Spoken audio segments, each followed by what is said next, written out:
Bom dia a todos os que estão me acompanhando neste momento. Meu nome é Ângela, tenho 73 anos e moro aqui no Brasil há toda a minha vida. Passei décadas trabalhando como costureira. Essas mãos que vocês estão vendo já costuraram milhares de peças, desde vestidos de noiva até uniformes escolares. Sou uma mulher de estatura média, cabelos grisalhos que insisto em manter sempre bem penteados, olhos castanhos que já viram muita coisa nessa vida e um sorriso que, apesar de tudo, ainda não perdi completamente. Hoje decidi contar algo que guardei no meu coração por quase um ano. Uma história que me fez questionar tudo o que eu acreditava sobre amor de mãe e amor de filho. Vocês sabem aquela sensação de que algo está errado, mas você não quer acreditar? Aquela voz lá no fundo que te alerta, mas você ignora porque dói demais aceitar? Foi exatamente isso que vivi.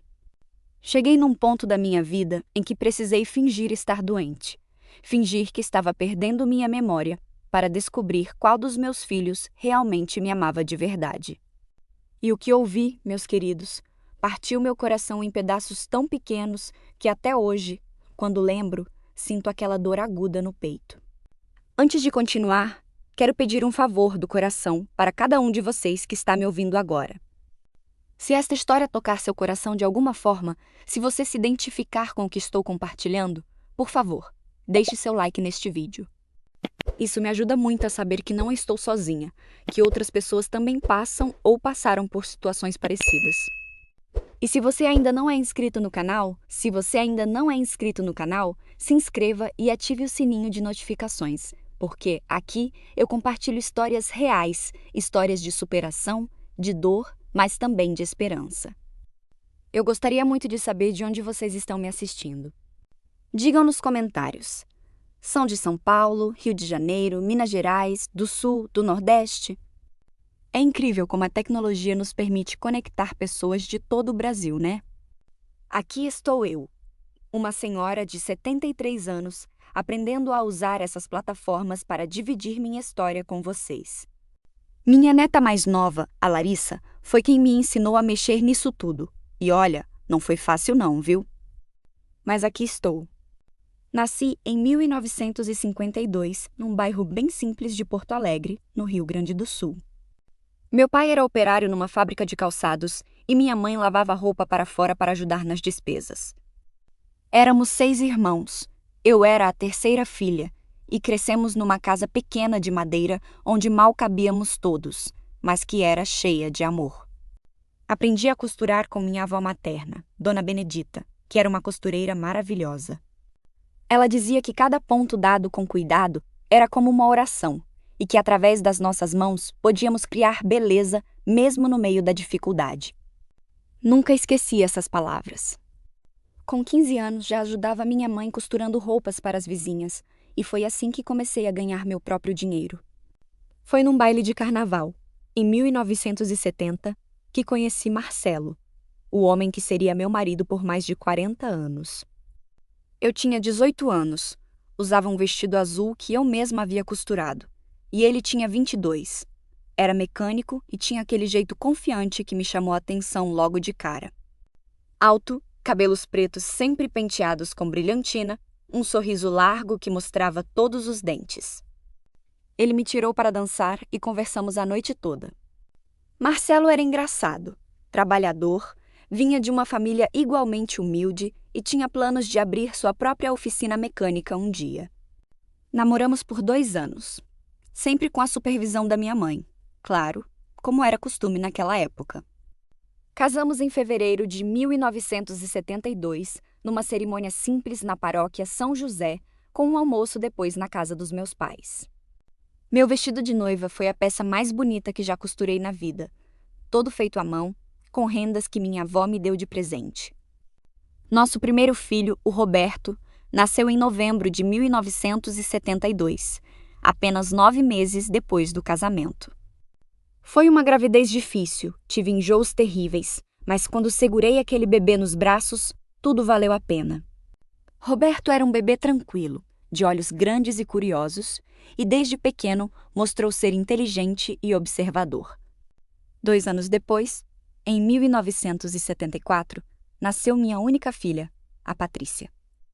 A Patrícia era minha bonequinha, minha companheira. Cresceu grudada em mim, me ajudando com tudo em casa, aprendendo a costurar ao meu lado. Ela tinha o cabelo cacheado igual ao meu quando eu era jovem, e um jeitinho doce que conquistava todo mundo. E em 1978 nasceu o caçula, o Fernando. O Fernando foi uma surpresa. Não estava nos planos ter um terceiro filho, mas quando soubemos da gravidez, recebemos com alegria. Ele nasceu cheio de energia, chorão, exigente, mas extremamente carinhoso. Marcelo conseguiu abrir sua oficina em 1980, depois de muito trabalho e economia. Ficava num galpão alugado perto de casa, e ele trabalhava de sol a sol. Eu continuava costurando. Agora já tinha algumas clientes fixas e também fazia serviços para uma loja de roupas do bairro. A vida não era fácil, mas éramos felizes. As crianças cresciam saudáveis, estudavam em escola pública e nós fazíamos questão de dar a eles tudo o que podíamos, mesmo que não fosse muito. Aos domingos, depois da missa, sempre fazíamos um almoço especial. Eu caprichava numa feijoada que o Marcelo adorava, ou fazia um arroz de carreteiro bem temperado com salada de batata. As crianças brigavam por quem ia comer mais brigadeiro de sobremesa. Desde pequeno, eu já notava que o Roberto era diferente dos outros dois. Não que ele fosse mau filho, não, mas tinha algo nele que me incomodava. Era muito apegado a dinheiro, sempre perguntando quanto custavam as coisas, quanto eu ganhava costurando, quanto o pai faturava na oficina. Com uns 10 anos, ele já juntava moedas numa lata escondida debaixo da cama. A Patrícia e o Fernando eram generosos, dividiam tudo, mas o Roberto sempre foi mais fechado, mais calculista. Mãe, quando o senhor morrer, a oficina vai ser de quem? Ele me perguntou uma vez. Devia ter uns 13 anos. Gelei. Filho, que pergunta é essa? Teu pai está vivo e bem, graças a Deus. Mas aquilo ficou marcado na minha cabeça. A Patrícia cresceu e se tornou professora de ensino fundamental. Casou-se em 1996 com o Daniel, um rapaz maravilhoso que trabalhava como contador. Foram morar num apartamento alugado, não muito longe da nossa casa, e continuamos bem próximas. Ela me visitava toda semana, sempre trazia alguma coisa, um bolo que tinha feito, frutas do mercado. Em 1998 me deu meu primeiro neto, o Pedro, e em 2000 nasceu a Larissa. Eu era a avó mais babona que existia. Cuidava das crianças sempre que a Patrícia precisava, levava no parque, fazia tapioca recheada que eles adoravam. O Roberto se formou em administração e foi trabalhar numa empresa de logística. Conheceu a Juliana, uma colega de trabalho, e começaram a namorar em 1999. A Juliana. Ai, meu Deus! Eu devia ter prestado mais atenção nos sinais desde o começo. Ela era bonita, isso ninguém podia negar. Alta, loira, sempre muito bem arrumada, unhas feitas, cabelo impecável. Mas tinha um jeito frio, sabe? Quando a conheci, ela mal olhou nos meus olhos, cumprimentou com a ponta dos dedos e ficou o tempo todo checando o celular. Mãe, a Juliana é diferente. Ela veio de uma família com mais recursos. É normal ela ser mais reservada, o Roberto justificou, quando comentei bem de leve que ela parecia um pouco distante. Casaram em 2002, numa festa grande que o pai dela pagou. Eu costurei meu vestido para o casamento, um conjuntinho rosa claro, simples, mas bonito. A mãe da Juliana me olhou de cima a baixo e comentou com alguém ao lado, achando que eu não ouvia. É a mãe do noivo, coitada, fez a própria roupa. O tom era de desdém puro. Logo depois do casamento, a Juliana começou a mudar o Roberto. Ele passou a nos visitar menos, sempre com desculpas de que estava ocupado, que tinham compromissos. Quando vinham para o almoço de domingo, a Juliana ficava reclamando da comida. Ai, estou de dieta, não posso comer fritura. Isso tem muito carboidrato. Nossa, que calor nessa casa. Vocês não têm ar-condicionado? O Marcelo ficava quieto, mas eu via que ele também se incomodava. O Fernando, que sempre foi mais direto, chegou a falar. Mãe, essa cunhada é muito fresca, né? Tá difícil de aturar. Mas eu pedia calma. Dizia que era questão de tempo até ela se acostumar com a família. O Fernando seguiu um caminho totalmente diferente. Não quis fazer faculdade, preferiu aprender um ofício. Trabalhou com o pai na oficina por alguns anos e depois montou seu próprio negócio de instalação de ar-condicionado. Conheceu a Renata, uma menina do bairro, filha da dona do mercadinho da esquina, e se casaram em 2005 numa festa simples e alegre no salão da igreja. A Renata era tudo o que a Juliana não era. Simples, calorosa, me chamava de mãe desde o primeiro dia, me abraçava apertado. Dona Ângela, a senhora é uma mãe e tanto, viu? O Fernando tem muita sorte, ela me dizia. Tiveram 2 filhos, o Gustavo, em 2006, e a Beatriz, em 2009. Nossa vida seguia seu ritmo. Marcelo e eu envelhecendo juntos, comemorando cada aniversário dos netos, cada conquista dos filhos. Compramos nossa casa própria em 1985, depois de muito esforço, num bairro melhor, com 3 quartos, quintal. Era nosso maior orgulho. Marcelo sempre dizia: Ângela, essa casa aqui vai ficar para nossos filhos dividirem quando a gente não estiver mais aqui. É o fruto do nosso trabalho. A oficina também cresceu. Ele contratou 2 funcionários, estava indo bem. Mas em 2010 começaram os problemas de saúde do Marcelo. Ele estava com 62 anos e começou a sentir um cansaço constante, falta de ar. Fomos ao médico e descobrimos que ele tinha um problema sério no coração: insuficiência cardíaca. Precisou diminuir o ritmo de trabalho. Passou a oficina para um dos funcionários gerenciar o dia a dia. Eu cuidava dele com todo carinho, controlava a medicação, fazia comidas leves como o médico recomendava, mesmo ele reclamando que queria sua feijoada de domingo. Amor, é para o seu bem, eu dizia, e ele resmungava, mas obedecia. Durante os anos de doença do Marcelo, de 2010 a 2014, foi interessante ver como cada filho reagiu. A Patrícia vinha toda semana, trazia remédios, ficava conversando com o pai, me ajudava com os cuidados. O Fernando também aparecia sempre. Levava o Marcelo para dar voltinhas de carro quando ele se sentia melhor, ficava contando histórias da oficina para distrair o pai. Mas o Roberto começou a aparecer mais, mas sempre com perguntas estranhas. Pai, como está a oficina financeiramente? Mãe, vocês têm quanto guardado para emergências? Já pensaram em fazer um testamento, né? É importante deixar tudo organizado. Eu não gostava daquelas conversas. Parecia que ele estava mais preocupado com o patrimônio do que com a saúde do pai. E a Juliana, meu Deus, a Juliana mal disfarçava seu desinteresse. Vinha nas visitas de má vontade, ficava no celular, reclamava se a visita se estendia. Uma vez ouvi ela dizendo para o Roberto no quintal, achando que eu não estava ouvindo: Amor, será que isso vai demorar muito? Tenho aquele almoço com minhas amigas às 3. Eu estava atrás da cortina da cozinha e senti meu sangue ferver. Meu marido ali doente e ela preocupada com o almoço de amigas. No dia 23 de março de 2014, uma segunda-feira que nunca vou esquecer, o Marcelo teve uma parada cardíaca em casa. Eram 7 da manhã. Eu estava fazendo café quando ouvi um barulho no quarto. Corri e encontrei ele caído ao lado da cama, já sem respirar. Liguei para a emergência, para os filhos, gritei, chorei, tentei reanimar ele como tinha visto na televisão, mas já era tarde. A ambulância chegou, confirmou o óbito. Meu companheiro de 44 anos se foi assim. De 44 anos se foi assim, de repente, me deixando num vazio que parecia não ter fim. O velório foi na Capela do Santíssimo, ali perto de casa. A capela estava cheia. Marcelo era querido no bairro. Muitos clientes da oficina foram se despedir. Eu estava num estado de choque, sentada ao lado do caixão, sem conseguir acreditar que aquilo era real. A Patrícia não saiu do meu lado 1 minuto. Segurava minha mão, me trazia água. O Fernando recebia as pessoas, organizava as coroas de flores, forte como sempre, mas eu vi os olhos dele vermelhos de choro contido.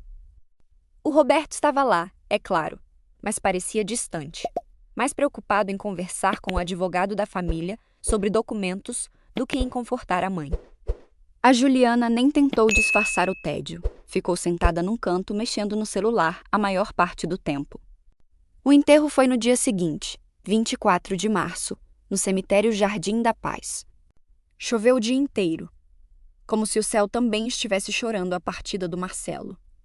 Quando desceram o caixão, senti minhas pernas fraquejarem. A Patrícia e o Fernando me ampararam. Joguei a primeira rosa sobre o caixão e desabei em lágrimas. Amor da minha vida, como vou viver sem você? Gritei, sem me importar com quem estava ouvindo. Voltamos para casa, e a casa que antes era cheia de vida, agora parecia um túmulo vazio. Os primeiros meses de viuvez foram os mais difíceis da minha vida. Acordava de madrugada procurando o Marcelo do lado, esquecia que ele tinha morrido e preparava café para 2. A cama parecia enorme, vazia, fria. Chorava todos os dias, às vezes sem motivo aparente, às vezes porque encontrava uma camisa dele no armário ou porque sentia o cheiro do sabonete que ele usava. A Patrícia praticamente se mudou para minha casa nas primeiras semanas. Dormia comigo, fazia comida, cuidava de mim. Mãe, a gente vai superar isso juntas, está bem? O pai não ia querer te ver assim, ela me dizia, e eu sabia que ela tinha razão. Mas a dor era maior que a razão. Um mês depois da morte do Marcelo, o Roberto apareceu em casa com uma pasta de documentos. Mãe, precisamos conversar sobre a herança, sobre a oficina, sobre a casa. Temos que regularizar tudo. Eu ainda estava de luto. Mal conseguia pensar em comer direito e ele já queria falar de divisão de bens. Filho, não é hora para isso, eu disse. Mãe, eu sei que é difícil, mas essas coisas não podem ficar para depois.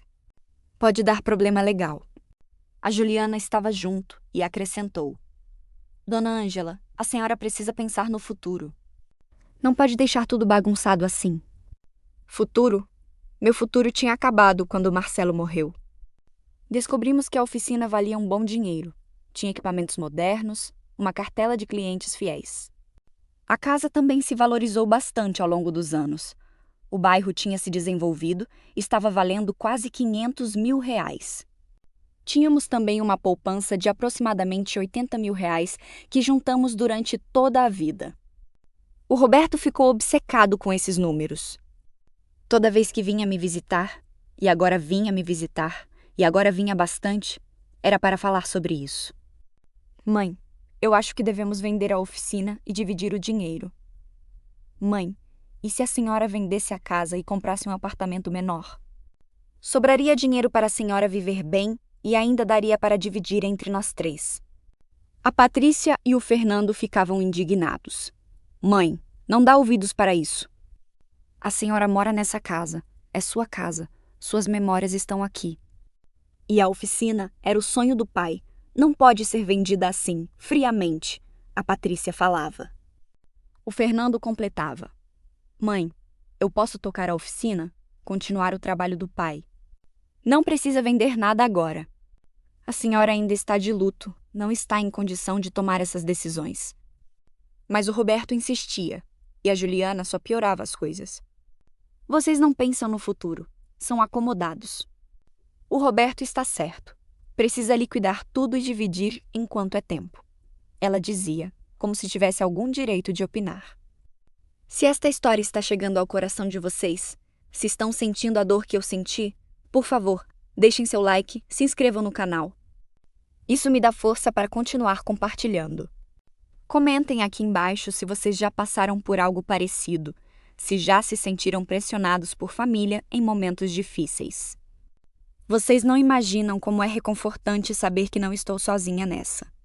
A pressão do Roberto só aumentava. 6 meses depois da morte do Marcelo, ele apareceu com um corretor de imóveis.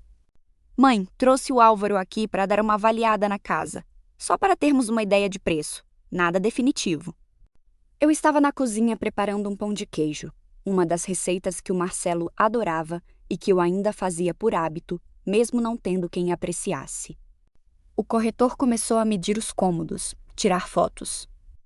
A Patrícia chegou no meio disso tudo e ficou furiosa. O que está acontecendo aqui? Roberto, você enlouqueceu? A mãe ainda nem se recuperou da morte do pai e você já quer vender a casa dela? Eles discutiram feio naquele dia. O Fernando também chegou, atraído pelos gritos, e praticamente expulsou o corretor de casa. Mano, você está sendo insensível demais. Que urgência é essa toda? O Fernando confrontou. E o Roberto respondeu no meio da sala, na minha frente. Urgência? A urgência é que eu preciso desse dinheiro. Tenho contas a pagar, projetos, e minha parte da herança está tudo parado aqui. Aquilo me chocou profundamente. Minha parte da herança está tudo parado aqui. Como se a casa onde eu morava, onde construí minha família, fosse apenas um investimento travado esperando ser liquidado. A Juliana, que tinha ficado no carro, entrou nessa hora e disse: Ele está certo. Dona Ângela, a senhora não precisa de uma casa desse tamanho. Uma pessoa só, idosa, não consegue nem manter isso aqui direito. Olhei para aquela mulher e vi tanta ganância nos olhos dela que senti náusea. Depois daquele episódio, passei semanas sem falar com o Roberto. Ele ligava, mandava mensagens, mas eu não atendia. Estava magoada, decepcionada. A Patrícia me visitava quase todos os dias. Me levava para caminhar, me fazia companhia. O Fernando também aparecia sempre. Trazia os netos para me alegrar. Vó, fiz um desenho para a senhora, o Gustavo dizia, me entregando um papel cheio de cores. Aqueles gestos simples me mantinham viva, mas o Roberto não desistia. Ele apareceu um dia, sozinho, sem a Juliana. Sentou-se na sala e começou. Mãe, me desculpe se fui muito duro, mas preciso que a senhora entenda a minha situação. Tenho despesas altas. A Juliana quer trocar de carro. Estamos querendo comprar um apartamento maior. O dinheiro da herança nos ajudaria muito. Olhei para meu filho e mal o reconheci. Quando ele tinha virado aquele homem interesseiro? Roberto, seu pai acabou de morrer. Nem um ano se passou. Eu moro nessa casa. Eu vivo aqui. É tudo que tenho do nosso passado junto. Como você pode me pedir isso? Ele suspirou. Mãe, a senhora está sendo emocional demais. Precisa pensar racionalmente, emocional demais. Como se amor e memória fossem defeitos. Decidi então que não ia vender nada. Não a casa, não a oficina. O Fernando assumiu a gestão da oficina. Estava se saindo muito bem, mantendo o padrão que o pai estabeleceu. Eu continuaria morando na minha casa, cuidando do meu jardim, costurando para minhas clientes, vivendo minha vida. Comuniquei minha decisão aos 3 filhos numa reunião que convoquei. A Patrícia e o Fernando concordaram. Disseram que me apoiavam em tudo. O Roberto ficou vermelho de raiva. A senhora está cometendo um erro. Essa casa vai se deteriorar. A senhora não tem condições de manter sozinha. A Juliana bufou. Isso é egoísmo, dona Ângela. Está impedindo seus filhos de progredirem na vida. Egoísmo. Eu, que dediquei minha vida inteira a criar esses filhos, era egoísta por querer manter meu lar. Os meses seguintes foram tensos. O Roberto mal aparecia, e quando aparecia, era sempre com algum comentário maldoso. Essa infiltração na parede está piorando, né, mãe? Deveria vender logo antes que desvalorize. Essa escada está perigosa. A senhora pode cair e se machucar seriamente. Quem vai cuidar? Era uma pressão psicológica constante. A Juliana também contribuía. Dona Ângela, a senhora está ficando mais esquecida, notou? Semana passada, repetiu a mesma história 3 vezes. Não acha que está na hora de pensar em morar com um dos filhos ou num lugar com assistência? Foi aí que comecei a desconfiar que havia algo mais por trás dessa insistência toda. Um dia, a Patrícia estava me visitando quando tocou o assunto. Mãe, tenho que te contar uma coisa, mas não sei se devo. Pedi que falasse. Fiquei sabendo por uma amiga que trabalha no banco que o Roberto pediu um empréstimo grande, usando como garantia a expectativa de herança. Ele disse ao gerente que logo receberia uma quantia da venda de imóveis da família. Senti o chão sumir debaixo dos meus pés. Meu filho estava contando com dinheiro que nem era dele ainda. que dependia da minha morte ou da minha concordância em vender meu patrimônio. Sei que esta história é difícil de ouvir, assim como está sendo difícil para mim contar. Mas preciso que entendam a gravidade da situação em que me encontrei. Se vocês estão acompanhando até aqui, por favor, mostrem seu apoio deixando um like. Compartilhem com alguém que possa estar passando por algo parecido. Às vezes, a gente se sente sozinho nesses momentos, mas não estamos. Comecei a observar mais atentamente o comportamento do Roberto e da Juliana. Numa tarde, eles vieram almoçar em casa, coisa rara naquela época. Durante a refeição, a Juliana olhava ao redor da casa como se estivesse fazendo um inventário. Essa cristaleira antiga deve valer alguma coisa, né? E aquele relógio de parede é antigo? É do avô do Marcelo? Eu confirmei que sim, que o relógio era uma herança de família. Pois é, essas coisas antigas estão valorizadas. Tem gente que paga bem em antiquários. O tom dela não era de apreciação, era de avaliação mercantil. Outro dia, o Roberto comentou: "Mãe, a senhora tem 66 anos. Estatisticamente, ainda vai viver uns 15, 20 anos. É muito tempo para deixar tudo parado. Podíamos fazer um acordo. A senhora venderia agora e receberia uma renda mensal garantida, sem preocupações. 15, 20 anos." Ele estava literalmente calculando quanto tempo eu tinha de vida e quanto isso custaria em termos de dinheiro parado. Senti calafrios. A situação ficou insustentável quando, no almoço de domingo de 2015, tivemos uma discussão séria. Todos os filhos estavam presentes com suas famílias. Eu tinha feito um churrasco no quintal, arroz de carreteiro, farofa, vinagrete, aquela fartura que sempre gostei de proporcionar. As crianças brincavam no quintal. Parecia um dia normal e feliz. Mas depois do almoço, o Roberto pediu para conversarmos em particular. Ele, a Juliana, a Patrícia, o Fernando e eu. Fomos para dentro de casa. "Mãe, já passou mais de 1 ano da morte do pai. Preciso que tome uma decisão definitiva sobre a herança.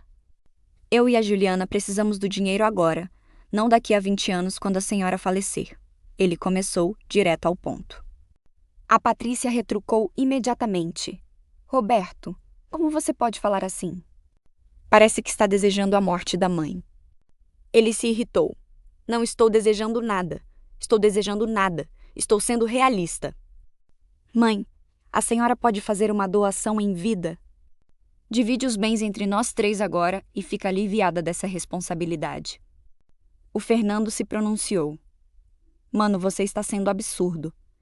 A mãe mora na casa, vive bem, tem renda da costura, toca a vida dela. Por que ela deveria se desfazer de tudo para atender sua ganância?" A palavra ganância deixou Roberto furioso. "Ganância? Eu querer o que é meu por direito é ganância? Vocês dois, a santinha da Patrícia e o bonzinho do Fernando, adoram fazer esse papel, mas no fundo também querem a parte de vocês. A diferença é que eu sou honesto sobre isso." A Juliana resolveu intervir. "Dona Ângela, vou ser franca com a senhora. Estamos cansados de esperar. O Roberto merece ter acesso ao patrimônio dele. Se a senhora não quer vender a casa, tudo bem, mas poderia ao menos vender a oficina e dividir esse dinheiro. Ou fazer uma doação parcial. Não é justo a senhora concentrar tudo enquanto seus filhos trabalham duro e não conseguem prosperar. Perder a paciência foi fácil naquele momento. Não conseguem prosperar? O Roberto ganha bem. Vocês moram num bom apartamento, têm carro importado. O que vocês querem é mais, sempre mais. E você, Juliana, não tem direito de falar nada. Não é filha minha, não é dona dessa casa, nem desse patrimônio." O clima ficou péssimo. A Juliana ficou vermelha de raiva e de vergonha. "Viu, Roberto? Eu disse que sua mãe nunca gostou de mim. Ela me trata como estranha." Ele se levantou, batendo a mão na mesa. "Mãe, a Juliana é minha esposa. Quando fala com ela, está falando comigo. E ela tem razão em tudo o que disse. A senhora está sendo egoísta. Ponto final." Saíram batendo a porta, levaram as coisas deles e foram embora. Fiquei ali tremendo, em choque. Meu próprio filho me chamando de egoísta. A Patrícia me abraçou forte, tentando me consolar. Mãe, deixa ele. Está cego pela ganância e pela influência dessa mulher. O Fernando acrescentou. Mãe, fique tranquila. Eu e a Patrícia estamos do seu lado. A senhora não precisa provar nada para ninguém. Mas por dentro, eu estava destruída. Como tinha criado um filho assim? Onde errei? Os meses seguintes foram de afastamento total do Roberto. Ele não ligava, não visitava, nada. Em compensação, aumentou a pressão indireta. Descobri por terceiros que ele e a Juliana estavam espalhando para parentes e conhecidos que eu estava senil, incapaz de tomar decisões, sendo manipulada pela Patrícia e pelo Fernando. Diziam que eu estava ficando esquecida, que repetia histórias, que deixava o fogão ligado, todas mentiras. Foi a cunhada dele mesmo, a Renata, esposa do Fernando, quem me contou. Dona Ângela, encontrei com a Juliana no mercado esses dias. Ela estava comentando com outra pessoa. Não viu que eu estava atrás dela no caixa, dizendo que a senhora está com sinais de demência, que é perigoso morar sozinha, que os filhos deveriam tomar providências. Achei um absurdo e vim te contar. Fiquei pasma. Demência? Eu estava perfeitamente lúcida, costurava todos os dias, administrava minha casa, minhas finanças, tudo certinho. Mas aquilo me deu uma ideia. E se eu fingisse? E se eu fingisse que realmente estava ficando com problemas de memória para ver como cada filho reagiria? Seria uma forma de descobrir quem realmente se importava comigo e quem só estava interessado na herança. A princípio, achei a ideia absurda, cruel até. Mas quanto mais pensava, mais fazia sentido. Precisava saber a verdade. Precisava ver com meus próprios olhos quem cuidaria de mim de verdade se eu estivesse vulnerável. Conversei sobre isso apenas com a Patrícia e o Fernando. A Patrícia ficou preocupada. Mãe, acho arriscado. E se isso se voltar contra a senhora? Mas o Fernando entendeu meu ponto. Mãe, eu te apoio. A gente precisa saber as verdadeiras intenções do Roberto. Mas tem que ser bem feito, convincente. Combinamos que eu começaria a apresentar pequenos esquecimentos, confusões e veríamos as reações. Comecei devagar. Numa ligação com o Roberto, que finalmente retornou meu contato depois de 3 meses de silêncio, fiz questão de perguntar 2 vezes a mesma coisa. Filho, como está o trabalho? E a Juliana? Está o trabalho? E a Juliana? Está bem? E minutos depois. E o trabalho, Roberto, como anda? Percebi que ele notou. Mãe, acabou de me perguntar isso. Fingi surpresa. Perguntei. É mesmo. Desculpa, filho. Ando meio esquecida esses dias. Ele ficou em silêncio por uns segundos. Tudo bem, mãe. Normal da idade. Mas eu sabia que as engrenagens da cabeça dele tinham começado a girar. Na semana seguinte, ele veio me visitar, coisa que não fazia há meses. Trazia a Juliana junto. Ficaram observando tudo. Durante a conversa, esqueci o nome da neta deles. Eles não tinham filhos ainda, mas fingi esquecer o nome da Larissa, neta da Patrícia, que estava sendo mencionada na conversa. Como é mesmo o nome da neta da Patrícia? Não estou conseguindo lembrar. A Juliana trocou um olhar com o Roberto. É Larissa, dona Ângela. A senhora sempre soube. Passei a mão na testa. É verdade, Larissa. Que memória minha, viu? Nas visitas seguintes, fui intensificando. Colocava o sal no lugar do açúcar sem querer, quando fazia café para eles. Contava a mesma história 2 vezes, na mesma história 2 vezes, na mesma tarde. Perguntava se já tinham almoçado quando acabavam de almoçar. A cada esquecimento, via a Juliana e o Roberto se entreolharem com aquele brilho nos olhos. Não era preocupação. Era algo diferente. Era expectativa? Interesse? Depois de umas 4 semanas fazendo isso, o Roberto marcou uma reunião com todos os filhos novamente. Precisamos conversar sobre a saúde da mãe. Nos reunimos na sala. Ele começou. Tenho notado que a mãe está muito esquecida. Confunde nomes, repete perguntas, outro dia deixou a porta da rua aberta a noite toda. Acho que está desenvolvendo Alzheimer ou alguma demência. A Patrícia, que estava no plano comigo, fingiu preocupação. Será, Roberto? Eu tenho visto ela normal. Ele insistiu. Patrícia, você vem aqui direto. Está acostumada. Eu vejo a diferença porque fico mais tempo sem ver. A deterioração está clara. A Juliana acrescentou. Acho que devemos levá-la num neurologista. E começar a pensar em cuidados mais intensivos. Uma pessoa com demência não pode morar sozinha, não pode administrar patrimônio. Aí estava. O objetivo verdadeiro estava sendo revelado. Uma pessoa com demência não pode administrar patrimônio. O Fernando perguntou sério.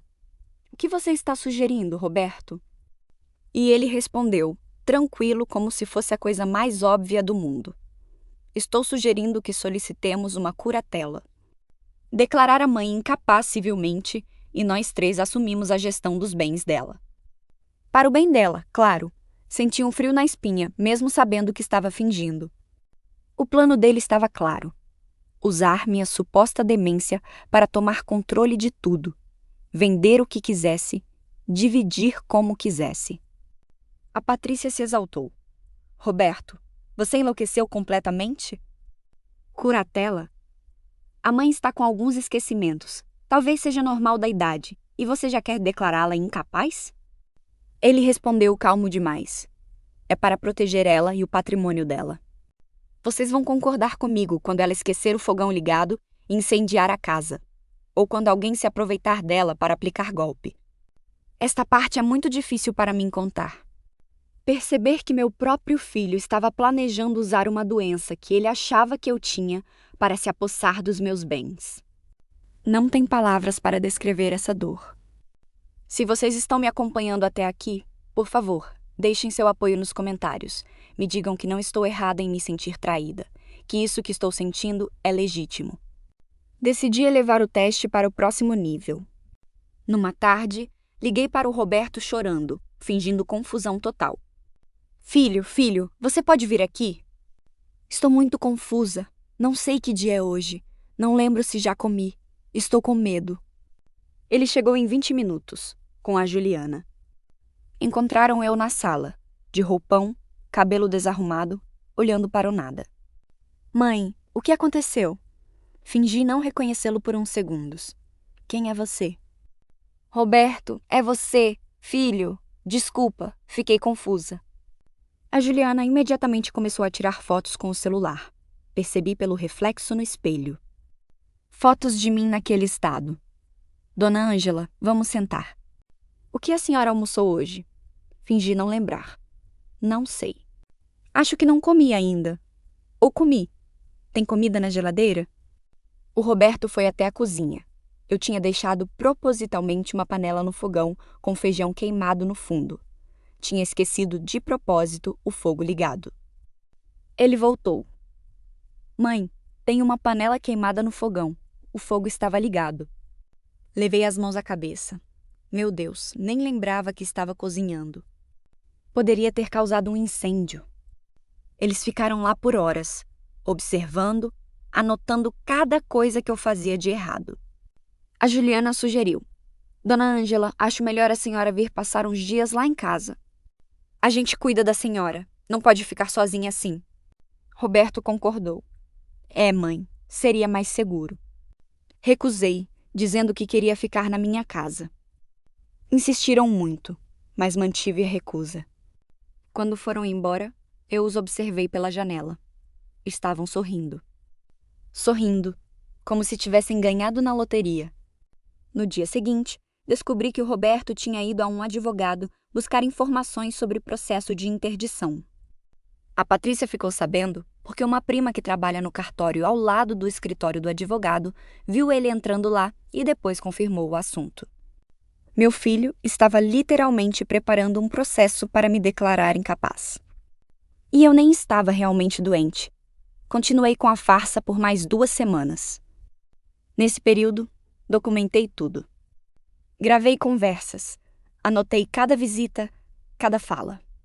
O Roberto vinha mais vezes agora, sempre com a Juliana, sempre observando, sempre com aquele ar de quem espera que eu piore. Numa dessas visitas, fingi não reconhecer onde estava o banheiro da minha própria casa. Roberto, onde fica o banheiro mesmo? Ele trocou aquele olhar com a Juliana novamente. Mãe, é ali onde sempre foi, no corredor. Fui até lá, voltei. Sim, obrigada, filho. Depois que saí, propositalmente deixei a porta do quarto entreaberta e fiquei escutando eles conversarem na sala. E foi aí que ouvi o que partiu meu coração completamente. A Juliana disse: Amor, está mais rápido do que eu imaginava. Ela está realmente mal. Acho que em questão de meses vai precisar de internação. E o Roberto respondeu: E eu nunca vou esquecer essas palavras. Melhor ainda. Quanto mais rápido resolvemos a questão do patrimônio. Se ela for internada, fica ainda mais fácil conseguir a interdição. E aí vendemos tudo, dividimos e cada um segue sua vida. Sinceramente, vai ser até um alívio quando isso acabar. Um alívio quando isso acabar. Meu filho estava falando da minha deterioração mental, que ele achava real, menos como se fosse um processo burocrático inconveniente que quanto mais rápido terminasse, melhor. Não havia preocupação com meu bem-estar, com meu tratamento, comigo. Apenas com o patrimônio. A Juliana respondeu: E aquela casa é maravilhosa, bem localizada. Vamos conseguir um bom valor. Já pensou?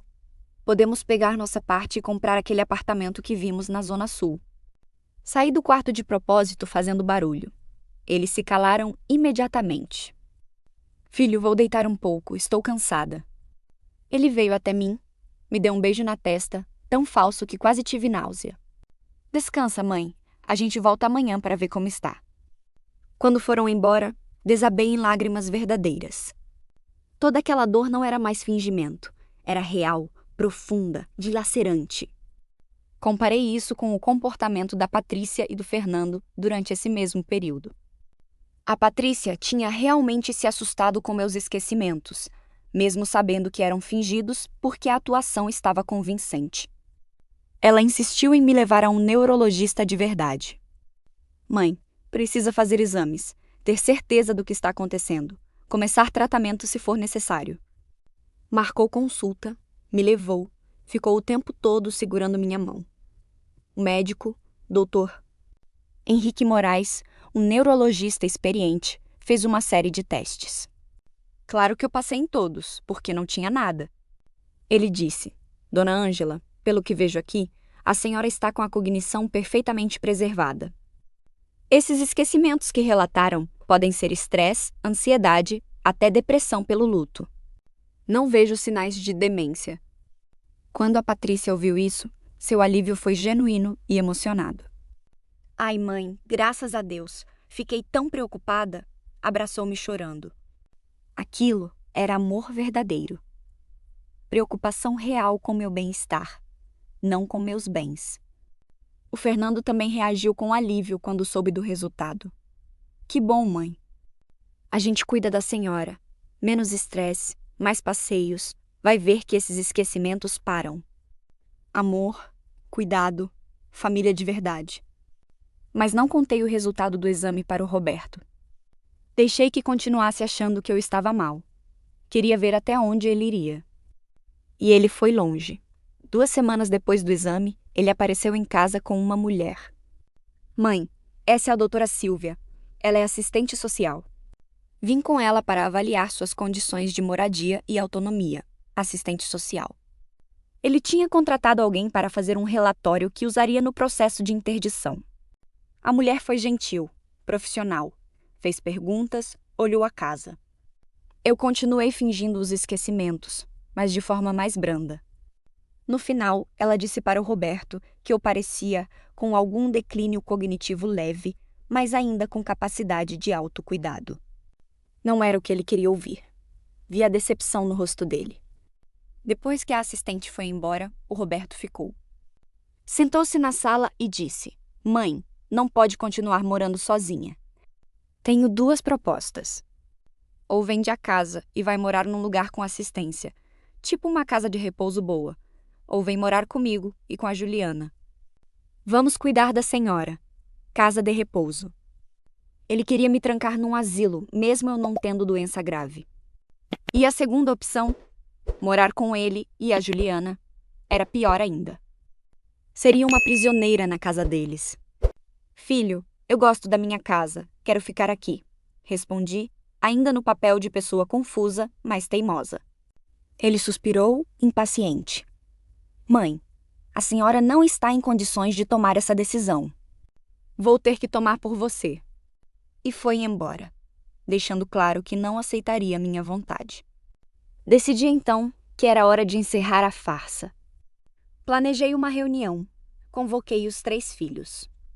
Disse que tinha algo importante a dizer. Eles vieram numa tarde de sábado. Roberto e Juliana chegaram com aquela postura de quem já sabe que vai tomar decisões sobre minha vida. Patrícia e Fernando vieram solidários, preocupados em me apoiar no que eu quisesse falar. Sentei-me na cabeceira da mesa de jantar, a mesma mesa onde tínhamos feito milhares de refeições em família. Olhei para cada um deles, respirei fundo e comecei. Filhos, obrigada por virem. Eu preciso confessar algo. Esses esquecimentos todos que venho tendo não são reais. Estou perfeitamente bem. Foi tudo fingimento. O silêncio foi absoluto. A Patrícia e o Fernando, mesmo sabendo, fingiram surpresa para não entregar. O Roberto ficou pálido. Como assim, mãe? A Juliana estava boquiaberta. Fingi estar com problemas de memória porque precisava descobrir quem de vocês realmente se importa comigo e quem só se importa com meu dinheiro. E descobri coisas que partiram meu coração. Peguei o gravador e coloquei em cima da mesa. Gravei algumas conversas. Quero que todos ouçam. Apertei o play. A voz do Roberto e da Juliana encheu a sala. Quanto mais rápido resolvemos a questão do patrimônio. Vai ser até um alívio quando isso acabar. Podemos pegar nossa parte e comprar aquele apartamento. O rosto do Roberto passou de pálido a vermelho. A Juliana tentou falar. Isso foi tirado de contexto. Interrompi. Contexto? Que contexto justifica meu filho dizer que minha doença será um alívio porque ele poderá vender minha casa mais rápido? A Patrícia estava com lágrimas nos olhos, de raiva. O Fernando estava tenso, controlando-se para não explodir. Continuei. Roberto, você é meu filho. Eu te carreguei no ventre, te amamentei, te carreguei no ventre, te amamentei, te criei com todo o amor que tinha. Te paguei escola, faculdade, te apoiei em cada decisão. E quando fingi precisar de ajuda, você só pensou em dinheiro. Não em me cuidar, não em me tratar, não em me cuidar, não em me tratar, não em me amar. Apenas em quando poderia vender minha casa e embolsar sua parte. Ele tentou se defender. Mãe, não é bem assim. Ergui a mão. É exatamente assim. Você foi atrás de advogado para me interditar. Trouxe uma assistente social para fazer relatório contra mim. Planejou me colocar num asilo. Tudo para ter acesso ao dinheiro. Enquanto sua irmã e seu irmão demonstraram preocupação real comigo, me levaram ao médico de verdade, quiseram cuidar da minha saúde, você só calculava valores de venda. A Juliana ousou falar. Dona Ângela, o Roberto só queria o melhor para a senhora. Virei-me para ela com uma fúria que nem sabia que tinha. Você não fala nada. Você que colocou essas ideias na cabeça dele. Você que sempre foi gananciosa, interesseira. Desde o dia que entrou nessa família, só demonstrou desprezo por mim e interesse pelos nossos bens. Ela ficou chocada. Nunca tinha me visto assim. Peguei uma pasta que estava preparada. Roberto, aqui está meu testamento. Renovei ele semana passada. A casa e metade da oficina vão para a Patrícia e para o Fernando dividirem. Você recebe a outra metade da oficina e mais 50 mil reais da poupança. O resto da poupança vai para meus netos, dividido igualmente. Você receberá menos porque demonstrou que só valoriza dinheiro, então terá menos dele. Talvez assim aprenda o valor das coisas. Ele se levantou furioso. Isso não é justo. Sou seu filho igual aos outros.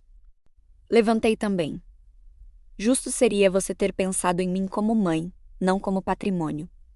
Justo seria você ter demonstrado amor, não ganância. Você fez suas escolhas, Roberto. Agora vive com as consequências. A Juliana puxou Roberto pelo braço. Vamos embora. Não precisamos disso.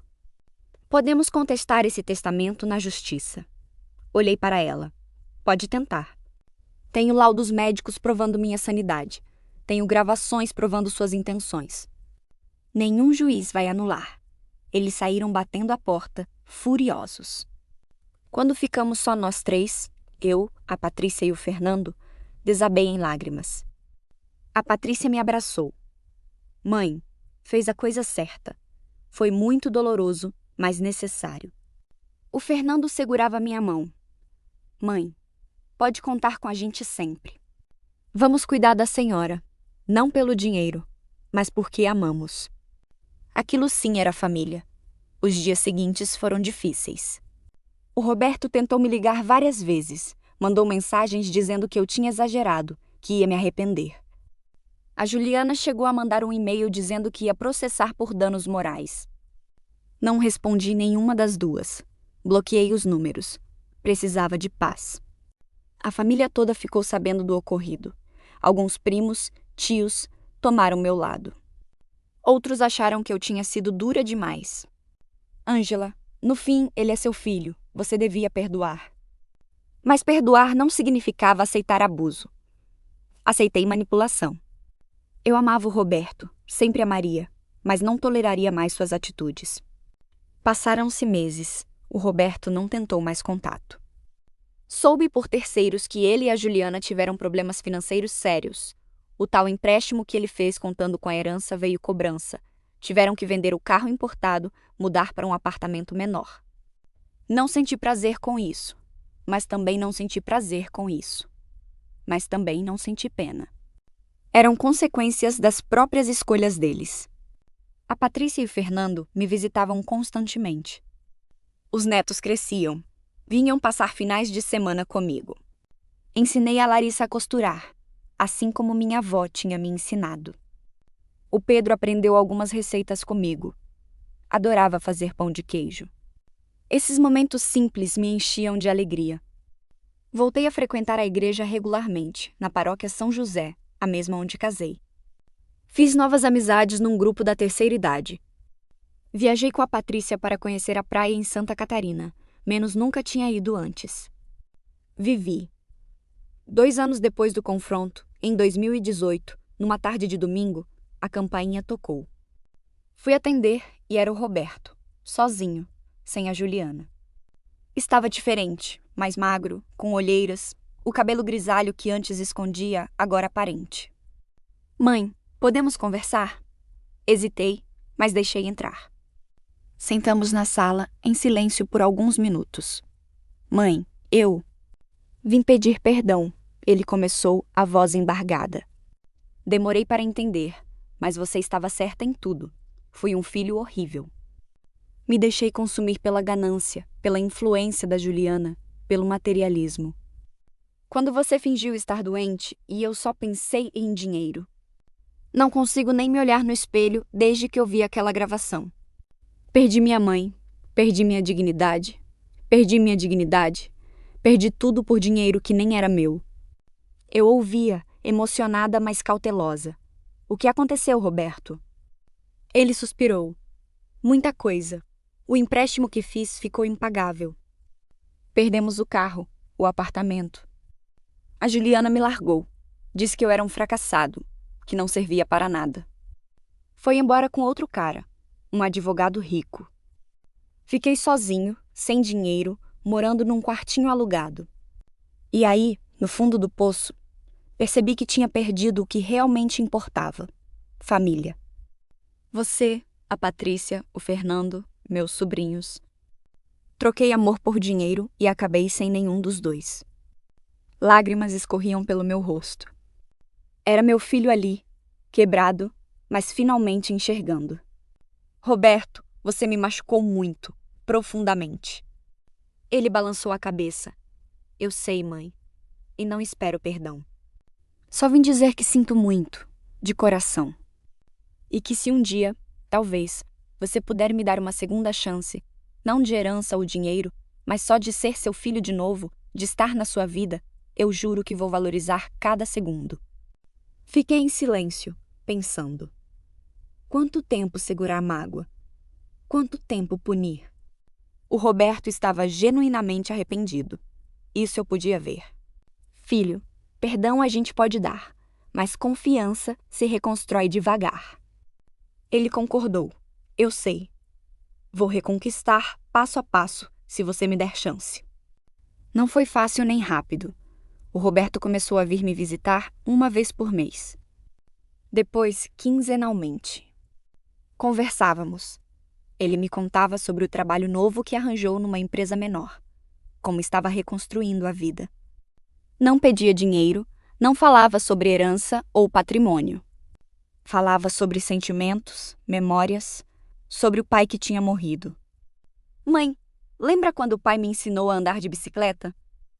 Eu caí umas 10 vezes e ele ficou ali, paciente, segurando o banco até eu conseguir. Sim, eu lembrava. Aquele era meu filho, o menino que eu tinha criado, não o homem ganancioso que ele tinha se tornado por um tempo. A Patrícia e o Fernando foram mais resistentes em aceitar o Roberto de volta. Mãe, ele machucou muito a senhora. Como sabemos que não é manipulação de novo? Mas com o tempo, vendo a mudança genuína, eles também foram se abrindo. Houve um almoço de domingo, quase 3 anos depois do confronto, em que estávamos todos juntos novamente. Eu, Patrícia, Daniel, Fernando, Renata, todos os netos e o Roberto. Foi estranho no começo, tenso. Mas quando vi meus 3 filhos conversando, rindo de uma história antiga, meu coração se encheu. Hoje, em 2026, 6 anos depois daquele episódio doloroso, posso dizer que estou em paz. Moro ainda na minha casa, a mesma que o Roberto queria vender. Continuo costurando, agora mais por prazer que por necessidade. A oficina está nas mãos do Fernando, que a transformou num negócio próspero. A Patrícia foi promovida a coordenadora pedagógica na escola onde trabalha. E o Roberto, meu Roberto, reconstruiu sua vida. Trabalha numa empresa de contabilidade, mora num apartamento simples, mas digno, e mais importante, é um filho presente. Vem me ver toda semana, me leva para passeios, cuida de mim quando estou resfriada. O testamento eu mantive, não por vingança, mas porque ações têm consequências. Ele recebe menos, mas recebe. E o mais bonito é que ele entendeu e aceitou. Mãe, mesmo que não me deixasse nada, só de ter a senhora de volta na minha vida já seria mais do que eu mereço, ele me disse uma vez. Essa frase valeu mais que qualquer herança. Aprendi coisas valiosas com tudo isso. Aprendi que às vezes precisamos testar as pessoas para ver suas verdadeiras intenções. Aprendi que amor de mãe é forte, mas não deve ser cego. Aprendi que perdão é possível, mas vem com limites e condições. Aprendi que patrimônio material vale muito menos que patrimônio emocional. Aprendi que filhos podem errar profundamente, mas também podem se redimir se houver sinceridade. Para você que está me ouvindo e que talvez esteja passando por algo parecido, seja a desconfiança de filhos gananciosos, seja manipulação familiar, seja qualquer tipo de abuso emocional dentro da família, menos quero dizer: não tenha medo de estabelecer limites. Não tenha medo de se proteger. Amor não significa aceitar qualquer coisa. Você pode amar alguém e ainda assim se afastar se essa pessoa está te fazendo mal. E se houver arrependimento verdadeiro, como houve com o Roberto, você pode escolher dar uma segunda chance, mas sempre com sabedoria, nunca com ingenuidade. A minha mensagem final é de esperança. Situações terríveis podem se transformar. Pessoas podem mudar, se quiserem de verdade. Famílias podem se curar, mesmo depois de feridas profundas. Mas isso exige honestidade, humildade e muito, muito amor. Quero agradecer cada um de vocês que me acompanhou até aqui. Se esta história tocou seu coração, compartilhe com alguém que precise ouvir. Deixe seu like, se inscreva no canal, porque aqui compartilhamos histórias reais de pessoas reais, histórias de dor, mas também de superação. Nunca estão sozinhos nas suas batalhas. Há sempre alguém que passou por algo parecido, alguém que entende. Que Deus abençoe cada um de vocês. Que tenham sabedoria para lidar com suas famílias, coragem para estabelecer limites quando necessário e coração aberto para perdoar quando o arrependimento for genuíno. Um abraço grande dessa avó aqui e até a próxima história.